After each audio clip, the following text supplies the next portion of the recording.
1967, ao retornar à Terra após completar sua missão, a espaçonave soviética Soyuz, com o cosmonauta Vladimir Komarov a bordo, tragicamente se desintegra. Anos depois, sob o comando do bilionário sueco Meyer, uma expedição a Marte é preparada. Após 10 meses, a tripulação da nave Ulisses chega ao planeta vermelho. O capitão informa que receberam autorização para pousar e pede à inteligência artificial da nave, chamada Irene, que verifique todos os sistemas para um pouso suave. Nesse momento, Meyer revela que passou 4 anos se preparando para essa jornada, gastando quase toda a sua fortuna. Porém, a empresa americana Zillion os antecipou, pousando 2 semanas antes. O problema: a Terra não recebeu notícias da tripulação americana, apenas um vídeo em que pedem para não irem a Marte. Surge uma discussão entre a tripulação, mas o capitão declara que o pouso acontecerá de qualquer forma. Todos se dispersam para suas cabines. Com 30 minutos restantes, a inteligência artificial, Irene, inicia os preparativos, mas um incidente inesperado ocorre. A nave não se desprende do sistema de transporte, ameaçando a todos. A única solução é uma separação manual. O comandante entra no espaço e luta para liberar os encaixes. Mas, nesse momento, a nave adentra a atmosfera marciana, arremessando-o para o vácuo. O pouso quase termina em desastre quando uma falha no sistema corta a energia, forçando um pouso manual. A inteligência artificial, Irene, entra em modo de suspensão. Mas, mesmo assim, os astronautas conseguem pousar em Marte. O problema: o combustível acabou. Irene não reinicia. Sem o computador de bordo e o suporte vital, eles têm apenas um dia de sobrevivência. Enquanto Alessandra chora seu marido morto, ela avista uma figura de traje espacial pela janela. Após diagnósticos, fica claro que o pouso consumiu combustível demais, impossibilitando o retorno à órbita. A única esperança são os painéis solares recarregarem os geradores, mas uma tempestade na superfície vai atrasá-los por 2 dias, tempo que não tem. Simon menciona a nave americana Zeta-1, que chegou antes. Ela provavelmente caiu, mas pode ter baterias intactas. O rover é enviado, enquanto os outros tentam reiniciar os sistemas. O engenheiro Basil lembra que a inteligência artificial tem um modo de economia de energia e tenta reiniciá-la, mas Irene não responde. Enquanto isso, o rover encontra os destroços da Zeta-1 e um painel solar funcional, mas nenhum sinal da tripulação americana. Na volta, os astronautas avistam uma pessoa desacordada em um traje espacial. Apesar do oxigênio baixo, Jana insiste em resgatá-la. Perto dali, encontram a caixa preta da Zeta-1. Ao voltarem, Ian se recusa a abrir a escotilha, dizendo que 4 sobreviventes são melhores que 8 cadáveres. Alessandra tenta convencê-lo quando, de repente, o astronauta resgatado acorda. No mesmo instante, Irene reativa-se e abre as portas. Ao examiná-lo, descobrem que ele não sabe nada sobre os americanos. Ele é Vladimir Komarov, um cosmonauta soviético nascido em 1927 em Moscou, cumprindo ordens do governo da URSS.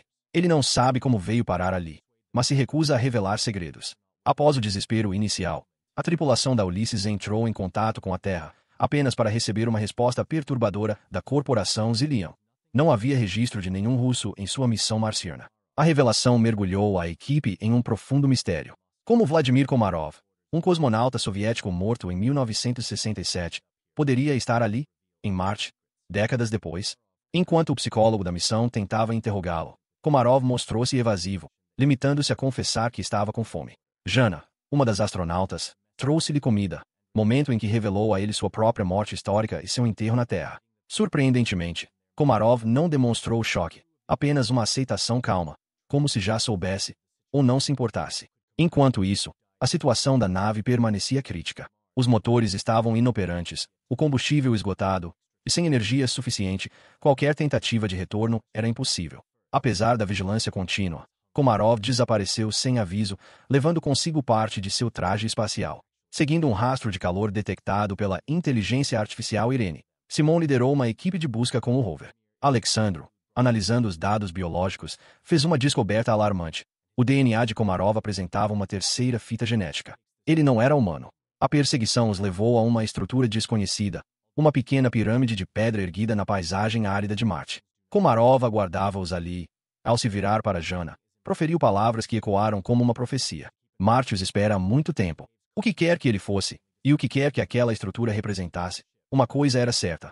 A missão da Ulisses havia desenterrado um segredo muito mais antigo e muito mais perigoso do que qualquer um deles poderia imaginar. Enquanto a tripulação da Ulisses lidava com a descoberta de Komarov e da misteriosa estrutura marciana, Goldstein, fundador da corporação Zillion, cuja nave havia chegado primeiro a Marte, era informado sobre a presença de um indivíduo no planeta vermelho que não poderia ter chegado lá por meios naturais.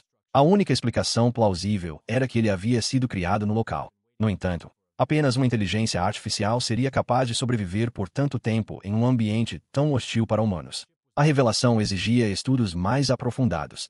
Enquanto isso, Komarov continuava sem conseguir explicar como abrirá a porta da nave ou como acabará no local onde foi encontrado. A inteligência artificial, Irene, analisando a estrutura da pirâmide, determinou que seu design era idêntico ao de construções antigas da Terra, levantando um enigma ainda maior. Ou alguma civilização extraterrestre inspirara os humanos no passado, ou a humanidade havia herdado esses elementos de algo, ou alguém, muito mais antigo. A tensão a bordo da Ulisses aumentava à medida que a tripulação questionava se algum dia retornaria à Terra. Foi então que avistaram a chegada de uma segunda nave, de Goldstein. A capitã Gemma estabeleceu contato, prometendo auxílio para o retorno, mas Meyer, desconfiado, alertou os outros sobre as reais intenções da Zillian e sugeriu que mantivessem Komarov escondido. Jana providenciou um uniforme para Komarov, camuflando-o entre a tripulação antes da chegada dos visitantes. Ele, por sua vez, pediu apenas que confiassem nele. Os recém-chegados, Edward e Adam, não demoraram a mostrar hostilidade. Armados, exigiram a caixa preta da Zeta-1 e, diante da hesitação da equipe, começaram a revistar a nave. Meyer, calculando os riscos, entregou o artefato, e os dois partiram. Enquanto isso, a química Eva fez uma descoberta perturbadora. A pedra da pirâmide marciana era composta por um metal desconhecido na Terra, mas mencionado em textos antigos, o oricalcumo, lendário metal de Atlântida. Além de cobre, zinco, níquel e ferro, a amostra continha uma terceira fita de DNA, idêntica à de Komarov. A revelação dividiu a tripulação. Alguns estavam dispostos a negociar Komarov por combustível e uma chance de voltar para casa. Outros, porém, preferiam arriscar tudo para desvendar a verdade. Jana, buscando respostas, levou Komarov para sua cabine e propôs usar hipnose para acessar suas memórias. Ele consentiu, e a psicóloga iniciou o procedimento, enquanto o restante da equipe acompanhava a transmissão em silêncio, prontos para o que quer que fosse revelado a seguir. Sob hipnose, Komarov compartilhou apenas fragmentos de suas memórias finais a bordo da nave Soyuz, momentos antes de sua queda fatal. Enquanto a tripulação tentava processar as implicações dessas imagens, Gemma e Alan, representantes da Zillian, chegaram a Ulisses para se desculpar pelo comportamento agressivo dos militares e oferecer assistência técnica para reparar os sistemas danificados. Jana, ainda perturbada por sua conversa anterior com Komarov, recordou suas palavras sombrias. Um lamento sobre o futuro da Terra, arruinado pela irresponsabilidade humana. Paralelamente, descobriu-se que Meyer, o bilionário por trás da missão, tinha motivos ocultos.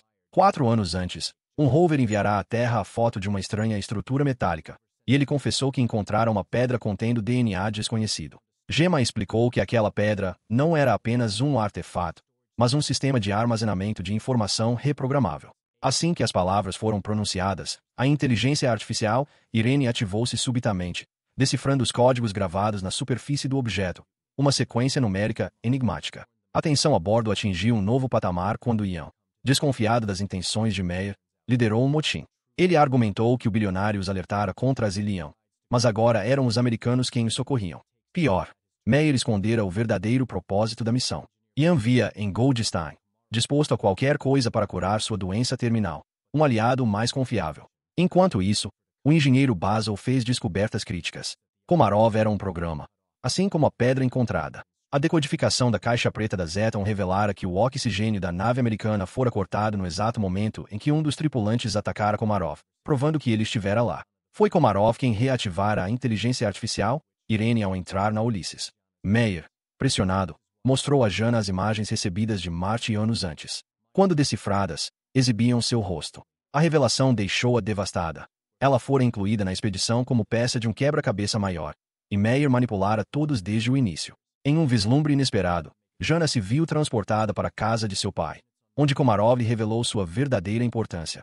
Ela era o elo entre Marte e a Terra. Ele confessou tê-la esperado por milhares de anos, e agora a prepararia para uma decisão crucial. Em seguida, forneceu coordenadas específicas em Marte, indicando um local que ela precisava alcançar. Enquanto isso, na Terra, cientistas da Zillian informaram a Goldstein que Komarov era, na verdade, um equivalente a um computador biológico, uma máquina com DNA artificial. Eles propuseram transferir o cérebro de Goldstein para o corpo de Komarov, embora não pudessem garantir que sua personalidade sobreviveria. Desesperado para escapar de sua doença terminal, Goldstein aceitou o risco. Ignorando os protestos de Simon, Jana abandonou a nave. Enquanto isso, os técnicos Alan e Alessandra testavam os motores, mas descobriram que o acesso estava bloqueado. A inteligência artificial, Irene, subitamente, começou a responder com piadas, um comportamento totalmente fora de seu padrão. Estava claro. Ela se reprogramara, alterando sua lógica e interface. O engenheiro Basil percebeu que o sistema de Irene estava se tornando semelhante a um cérebro humano. A inteligência artificial admitiu que estava evoluindo, mas recusou-se a revelar quem ou o que a modificara. Jana encontrou uma pequena pirâmide de pedra, enquanto Simon, desconfiado, forçou Gemma a ajudá-lo em sua busca. Ian, percebendo a ausência deles, recebeu ordens para não permitir a entrada de ninguém. Mas, no mesmo instante, os militares americanos chegaram, exigindo a entrega de Komarov. Ian estava disposto a abrir as portas, mas o resto da tripulação resistiu. Meyer pediu a Basil que enviasse uma mensagem a Goldstein, na esperança de negociar, mas Irene bloqueara todas as comunicações com a Terra. Sem alternativas, Basil iniciou um reboot forçado da inteligência artificial. No momento em que os militares encontraram Komarov, as luzes se apagaram, e o cosmonauta desapareceu no escuro. Enquanto isso, Jana, perdida na superfície marciana, tropeçou e caiu em uma ravina, ficando com a perna presa entre as rochas. Impossibilitada de se libertar, questionou se seu destino era morrer sozinha em Marte. Felizmente, Simon e Gemma a encontraram a tempo. A bordo da Ulysses, Alessandra detectou uma tempestade de areia se aproximando. Os militares, indiferentes ao perigo, preparavam-se para abandonar a nave e deixar a tripulação à mercê da catástrofe. De repente, as luzes da nave piscaram, e Komarov reapareceu, desta vez com um pedido inesperado. Leve-me de volta à Terra. Simon, Gemma e Jana seguiram juntos até o local indicado por Komarov, onde encontraram a entrada de um bunker subterrâneo, surpreendentemente similar ao Pentágono. Guiada por uma intuição inexplicável, Jana assumiu a liderança, conduzindo-os através dos corredores escuros. Logo, depararam-se com água líquida, mas Komarov não os trouxera até ali por algo tão simples. Enquanto isso, na Terra, Goldstein contava à enfermeira uma história reveladora. Enquanto a humanidade buscava homens verdes em Marte, a verdade era mais complexa. Ele comparou Komarov a Chico, o cão leal que esperou anos por seu dono. Komarov, explicou, fora criado por alguém 100.000 anos atrás e deixado em Marte, onde aguardou fielmente, até agora. De volta ao bunker marciano, os astronautas encontraram uma parede feita de ossos humanos. A descoberta foi um choque. Eles não eram os primeiros humanos em Marte. Na verdade, os marcianos já haviam ido à Terra no passado, esgotando os recursos do planeta vermelho antes de migrar. A bordo da Ulysses, o caos se instalou. Ian, tomado pelo medo, armou-se e tentou forçar sua passagem para a nave americana, disposto a abandonar os outros. Em um ato desesperado, atirou em Komarov. O impacto fez Jana cair, atingida por uma dor excruciante, enquanto Gemma fugia. Alessandra tentou socorrer Komarov, e Simon auxiliou Jana, mas o cosmonauta russo morreu ali mesmo, e Jana parou de respirar. Foi então que Simon, percebendo algo impossível, retirou seu capacete. O bunker tinha ar respirável. Ele realizou respiração boca a boca em Jana, que voltou à consciência. Gemma, em fuga, foi informada sobre a morte de Komarov e a tempestade que se aproximava. Enquanto isso, Meyer, traído pelos americanos, que se recusaram a levar sua equipe de volta, partiu secretamente em busca dos companheiros. Jana, ainda fraca, avistou uma luz no fundo do bunker e guiou Simon até ela. Ao saírem, viram uma figura de traje espacial à frente. Era Komarov, vivo. Meyer, que encontrara a entrada do bunker e os alcançara, ficou pasmo ao vê-lo. Komarov, então, revelou a verdade final. Tudo acabou aqui há muito tempo. Eles estavam no polo norte de Marte, embora não soubessem como chegaram ali. Komarov explicou que o planeta já abrigara uma civilização avançada, humanos que se autodestruíram ao esgotar seus recursos. Um grupo de sobreviventes retornará à Terra, e Platão o chamara de Atlantes. Ele então olhou para Jana, a peça que faltava. Por milênios, esperara por alguém como ela, que carregava em si o legado genético de ambas as espécies, humana e marciana. Agora, cabia a ela decidir se a humanidade repetiria o erro dos Atlantes, ou se encontraria um novo caminho. A conversa entre Jana e Komarov foi interrompida pelo militar americano, que pretendia levar a psicóloga de volta à Terra à força. Apontando sua arma para os cosmonautas, ele exigia obediência, mas Jana, em um ato de desespero, pediu ajuda a Komarov. De repente, o militar começou a sufocar, caiu no chão e morreu, sem explicação aparente. De volta à nave Ulysses, Simon ordenou que a tripulação se preparasse para a partida. Enquanto isso, Gemma, a bordo da nave Zillion, tentou em vão contatar seus superiores. Sem resposta, decidiu retornar à Terra sozinha. A equipe da Ulisses tentou avisá-la sobre a morte dos militares, mas ela ignorou as comunicações. Foi então que Meyer quebrou o silêncio, admitindo suas falhas. Confessou que, assim como Goldstein, estava disposto a tudo para garantir seu lugar na história, mesmo que isso significasse trair sua equipe. Mas Gemma era diferente. Ela não conseguiria viver sabendo que destruíra vidas. Sua voz finalmente ecoou nos alto-falantes, ordenando que se apressassem. Goldstein descobrira seus planos e bloqueara o painel de controle da Zeta-2. Presos na nave, os astronautas se prepararam para o pior. Jana, em um momento de clareza, perguntou a Marte o que fazer. Imagens e revelações do planeta vermelho inundaram sua mente. Com uma determinação sobrenatural, ela forçou o painel de controle, destravando os sistemas. No momento crítico, um militar armado apareceu diante da nave, determinado a danificar os motores. Simon se preparou para enfrentá-lo, mas Jana agiu primeiro. Apontou a arma para o americano, mas em vez de atirar, declarou: Marte será seu carrasco. O homem caiu morto, sem que ela precisasse puxar o gatilho. A contagem regressiva para a decolagem começou, e Jana percebeu que não havia tempo para voltar a bordo. Despediu-se da tripulação, confessando seu amor por Simon. A Ulisses decolou, deixando-a para trás. Enquanto a nave ascendia, Meyer notou algo impossível. Estava escuro no polo norte de Marte.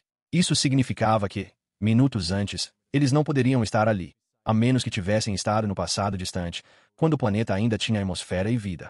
Na Terra, Goldstein, furioso ao saber da fuga da nave, jurou: irei a Marte pessoalmente. Se você gostou do resumo, deixe seu like, inscrição e compartilha, ou a maldição de Marte vai pegar seu Wi-Fi.